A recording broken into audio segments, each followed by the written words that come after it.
Hear now from the word of the Lord, as is written in the book of Revelation. This is from chapter 10, verses 1 through 10. And I saw still another mighty angel coming down from heaven, clothed with a cloud, and a rainbow was on his head. His face was like the sun, and his feet like pillars of fire. And he had a little book open in his hand. And he set his right foot on the sea and his left foot on the land. And he cried with a loud voice, as when a lion roars. And when he cried out, 7 thunderers uttered their voices. Now when the 7 thunderers uttered their voices, I was about to write, but I heard a voice from heaven saying to me, Seal up the things which the 7 thunderers uttered, and do not write them. And the angel whom I saw standing on the sea and on the land lifted up his hand to heaven and swore by him who lives forever and ever, who created heaven and the things that are in it, the earth and the things that are in it, and the sea and the things that are in it, that there should be no delay no longer, but in the days of the sounding of the 7th angel, when he is about to sound, the mystery of God would be finished, as he declared to his servants the prophets. Then the voice which I heard from heaven spoke to me again and said, Go, take the little book which is open in the hand of the angel who stands on the sea and on the earth. And I went to the angel and said to him, Give me the little book. And he said to me, Take and eat it, and it will make your stomach bitter, but it will be as sweet as honey in your mouth. And I took the little book out of the angel's hand and ate it, and it was as sweet as honey in my mouth. But when I had eaten it, my stomach became bitter. Amen. Our third lesson is from the work Heavenly Secrets, or Arcana Celestia. This is a portion of number 3316.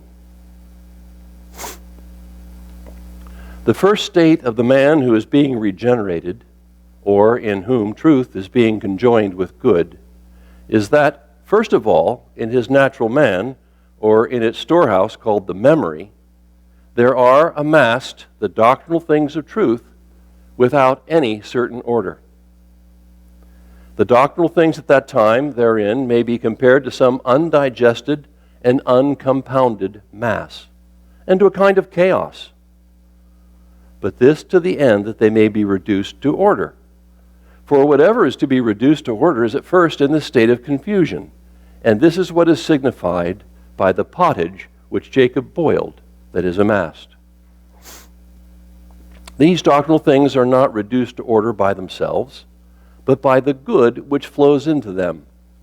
And the good reduces them into order in exact proportion to the amount and quality of its action upon them. When good first longs for and desires these doctrinal things, to the end that it may be conjoined within itself, it manifests itself under the appearance of the affection for truth. Our text for this morning comes from the second book of Kings, chapter 4, which we read in the children's talk. Then they served it to the men to eat. Now it happened as they were eating the stew that they cried out and said, O men of God, there is death in the pot. And they could not eat it. Let's think for a moment about the historical setting. Elijah was the first of the great prophets during the time of the kings of Israel and Judah. And he is best known for his work in leading the people away from their idolatrous worship of Baal that King Ahab and his wife Jezebel had encouraged in Israel. Now, at the end of his life, Elijah was commanded by the Lord to give over his mantle, a garment of clothing that he had that signified his power and authority. And he was to give it over to Elisha, who then became, by default and by the Lord's command, the most important prophet in the kingdom of Israel.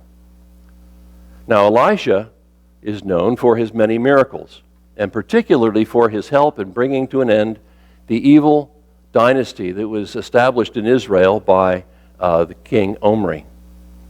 But the story we're focusing on today is one of a series of miracles done by Elisha.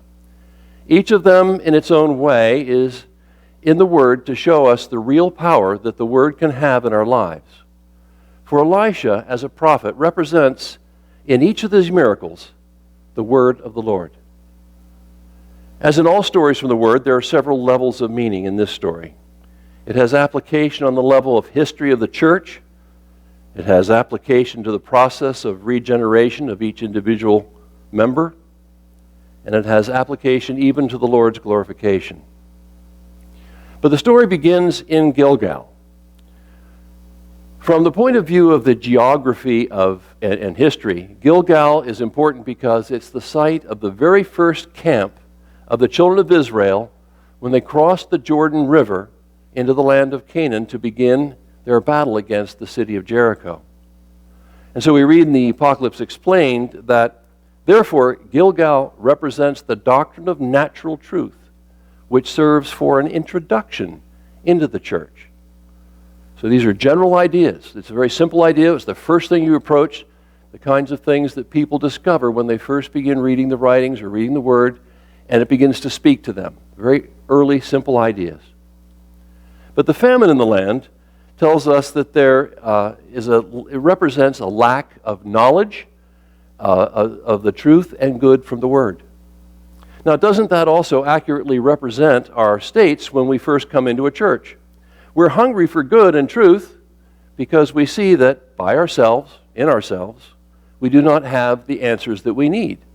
Something in us is crying out for help, for direction, for additional knowledge. And even in that general knowledge, the things that we learn from the natural world, the things that we learn from our work, the things we learn from dealing with other people, are not enough to answer these questions that are coming up in our minds. And if we're guided by the Lord, we turn to Him in His Word. The sons of the prophets are an important part of this story because they're a religious group that was associated with the Jewish church, but that specialized in what they call ecstatic forms of prophecy, often inspired by music. We can often imagine them as a band of people who would have instruments and so forth, and they would come into town and they would sing and they would dance and encourage people to get going and be more of the affectional and outward form of worship that would attract people to come watch them and give them a chance to collect people together. But because they're what we call minor prophets, rather than one of the major prophets like Elisha and Elijah, they represent the doctrines that are formed in our minds when we first study the Word, and particularly those who study the Word to be able to explain it to others. That's what they were trying to do. They were coming to Elisha as students so they could learn what he had to share, and that so they could go out and teach others. This was sort of an early structure of the church. And there's a tremendous excitement in that. When you're hungry and you're looking for things and you begin to find someone who can actually answer the questions and give you wise answers, there's an excitement and an eagerness there. Now, the large pot represents this picture of these people coming together in order to feed themselves and others who are hungry for the doctrines of the church so they can live a more satisfying and useful lives. They begin to make a stew. And we read from the Arcana, Heavenly Doctrines, the pot that they use to make the stew represents the doctrine in general, for it contains all the various knowledges and goods that go to make up a church or an individual's doctrine. So like we said in the children's talk, it's like a collection of all the different things, all these different ideas, and they haven't been ordered yet. They're all just things that I know about the church. And it's like a little child who, things that I know, that they say, this is my truck, and the Lord made me. And it's just things that I know. But there's no ordering between them. There's no realizing that some things are far more important than others and with a priority. So the stew itself has an important representation because it's the stew that gives life to people who are famished, who hunger for spiritual truths to guide their lives, to prepare themselves for a good life in this world which leads to a satisfying and heavenly life in the life to come. And if we imagine a large pot bubbling on a fire filled with all kinds of edible things, we see why the stew has the representation that it does, that of doctrinal things, not yet conjoined with good, so an unordered mass of them. There's all these things that you know, and it's really nice to know those things, and you feel satisfied. I learned so much. I know so many things. There's just so much stuff that I can find out. But it needs to be ordered, so it needs to be cooked. Our minds cannot consist only of unordered truths. There has to be some structure to them. And if we think about it, there's lots of different ways we can see in the natural world how this spiritual truth is mirrored. Watch an infant growing up. You see a tiny baby, a week, 2 weeks old. The child is essentially helpless, except for certain instinctual functions that are provided by the cerebellum. But you can see the child, just that there's this random movement. The arms and the legs kick around and they move. And in turn, the brain sensing what's going on. You can almost imagine the little brain sitting there looking out through the eyes and seeing this little fist go by. And after a few times it says, every time that fist goes by, I'm firing this neuron. I wonder if I fire that neuron, I could make the fist go by. And so what happens is, as they randomly move, that undifferentiated mass of information coming into that infant brain begins to come into order. Structures are formed, synapses are developed. And what ends up happening is, instead of random movement, pretty soon the eyes start tracking, they start watching the hands, they can reach out and grab things. They can grab things and put them in their mouth. And these are all developing, going on, as the brain is constantly looking at this unorganized mass of ideas and bringing them into an order that can be used. And next thing you know, these tiny little things are running around the house and talking to you. Most amazing miracle. But the important thing to remember is, this is just the first indication of it. This is a mirror that the Lord has provided for us to notice and say, that keeps happening through life. My entire life has been a situation with that. Every time we acquire a new physical skill, you decide you're going to play the guitar or learn piano lessons or take calligraphy. At first, you're clumsy. It doesn't work well. It sounds terrible. But as you practice it, eventually it becomes second nature. Learning to type, driving a car. This is physical evidence of the ordering that has to take place in order for us to learn physical activities. Sometimes we call it muscle memory. But what's important to see is, this is, again, another sign of the next step that's going to happen is the ordering of the truths, the spiritual truths, the eternal truths that are in the mind, that you're also acquiring at the same time and also need to be brought into order. Reading again from the Arcana Celestia, or Heavenly Secrets. This is from 33:16. The first state of the man who is being regenerated, or in whom truth is being conjoined with good, is that first of all, in his natural man, or in its storehouse called the memory, there are amassed the doctrinal things of truth without any certain order. These doctrinal things are not reduced to order by themselves, but by the good which flows into them. And the good reduces them into order in exact proportion to the amount and quality of its action upon them.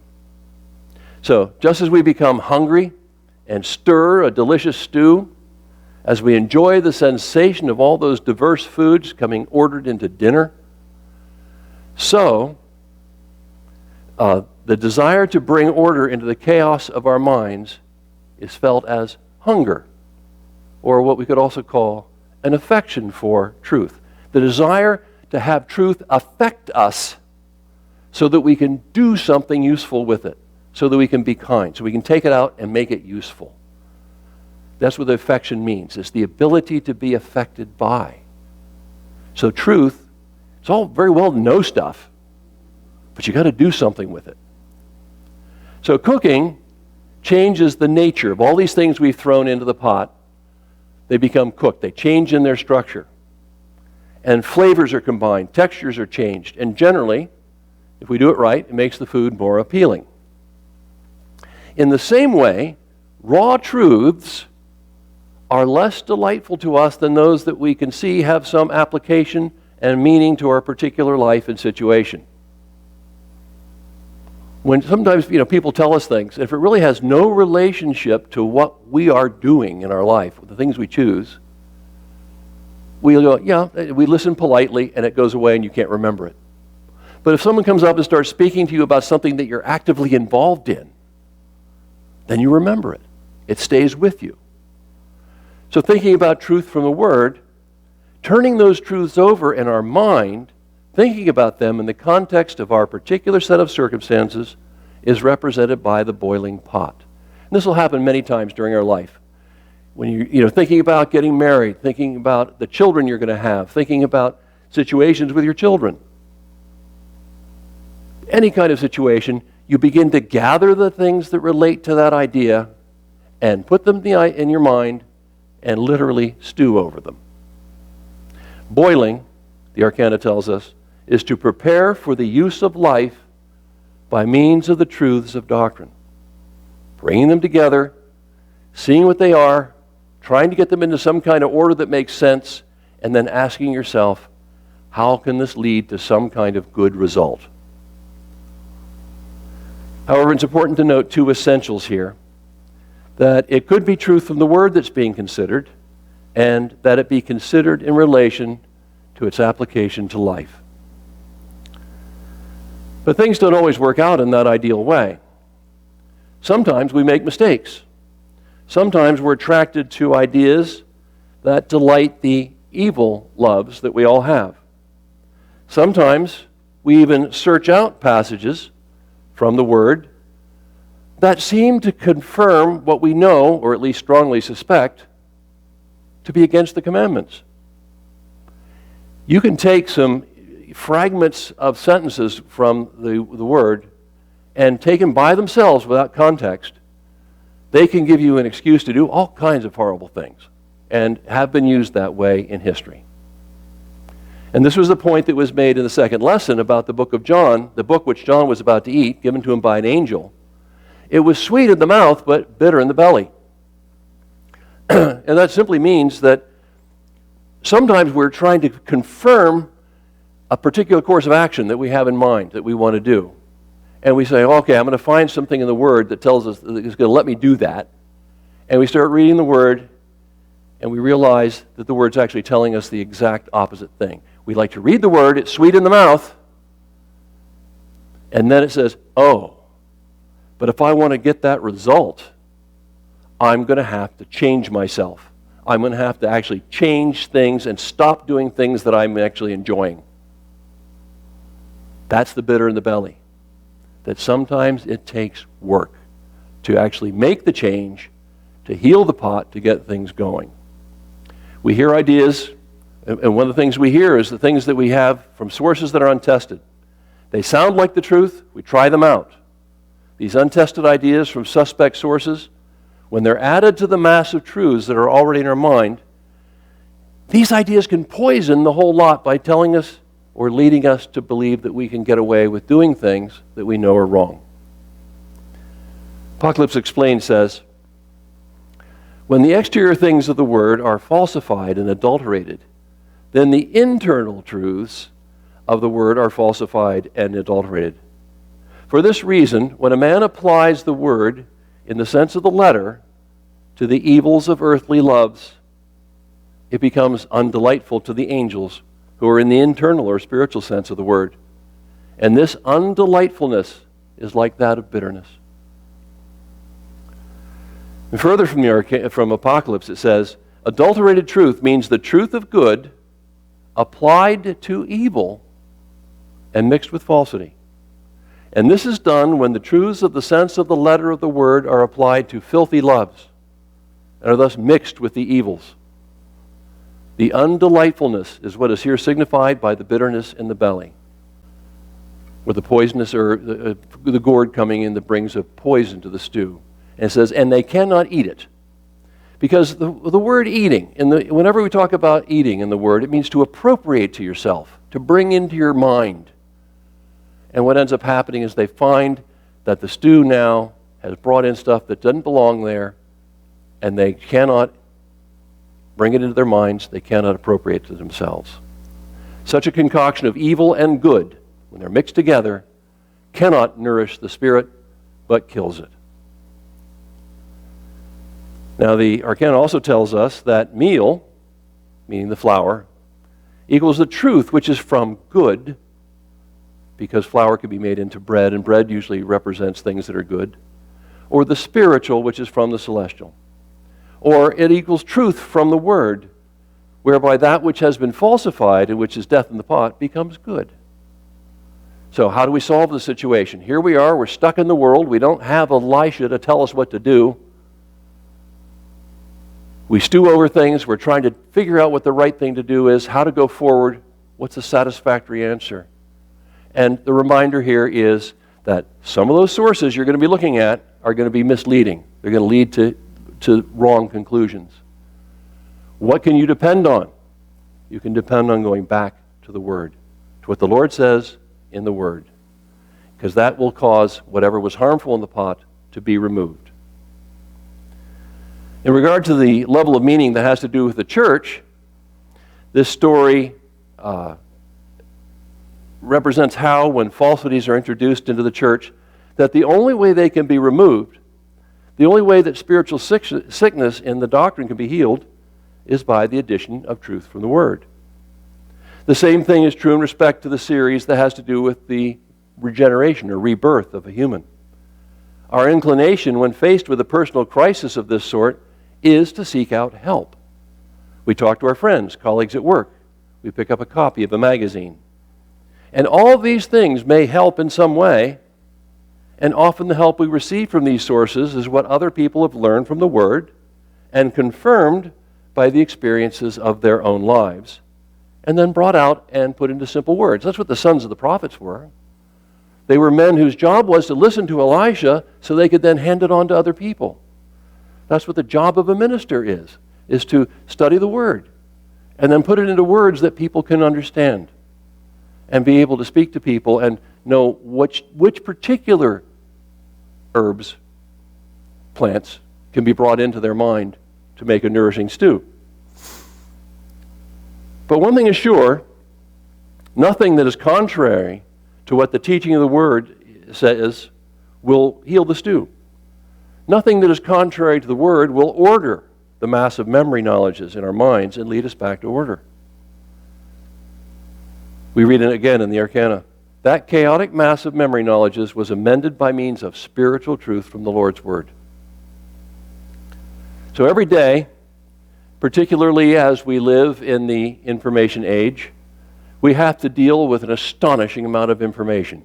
I mean, we think about the kinds and the different ways we're given information through the radio, through the newspapers, through the internet, through talking to people on social media. We have an amazing amount of information about what's going on all around the world. If we think about the kind of ideas that our grandparents had when they were at home, they knew what was going on in the local neighborhood. They had little clue about what was happening in other places. So we have all this information coming in, and it's wonderful in one sense, but it certainly can be confusing. Some of the articles we read, some of the people we speak to, are in favor of things that are frankly contrary to what the Word teaches. And they are, or at least they're willing to permit them for the sake of some concept of personal liberty or freedom of choice. Such things disturb us in the abstract and can be most difficult if we face them with active states in our own life or the lives of those that are close to us. We feel real pain when evils become active in our own life or in the lives of those people who are close to us. We feel real pain when evils become active in our minds and spirits, and we cry out, "There is death in the pot." But the answer to our spiritual problems, the healing that we seek, lies in the Lord's own words. We first must acquire raw truth from the Word. That's the gathering. We need to then cook it. And again, coming back to this idea of cooking, cooking means heat. And in the Word, heat always means having to do with love. So you gather truth together and you cook it with love. And then it becomes something that will nourish the spirit. Without both parts, you can't have just a hot pot of water. That isn't going to do any good. You have to bring things in and cook them with love. And then it becomes something that will nourish the human spirit. But the miracle of the Word is that its power, the Lord's power to heal, is not just in this story. You can find this kind of power to heal, this kind of power to guide, this kind of power to make the things come together into a concept, a philosophy of life, a spiritual character that leads to the life of heaven. You can find it in every verse of the Word. But this is something we already know, at least in the abstract. The problem we face is in finding the strength to compel ourselves to turn to the Lord in the Word, and also knowing where in the Word to turn. But the amazing thing is that if we approach the Word in the right spirit, with the desire to actually know the Lord's will, it really doesn't matter where we look. There's something in every story that will inspire, refresh, and uplift. If nothing else, the act of turning to the Lord in the Word itself is enough to allow our minds to focus on the truths that may already be in our minds from prior study. The real point is that if we seek healing and leading from the Lord, He will respond, because He's always there. It's just for us to turn to Him and open ourselves up to Him. We close with the passage we used for the opening sentence. I will lift up my eyes to the mountains. From whence comes my help? My help is from the Lord, who made the heavens and the earth. Amen.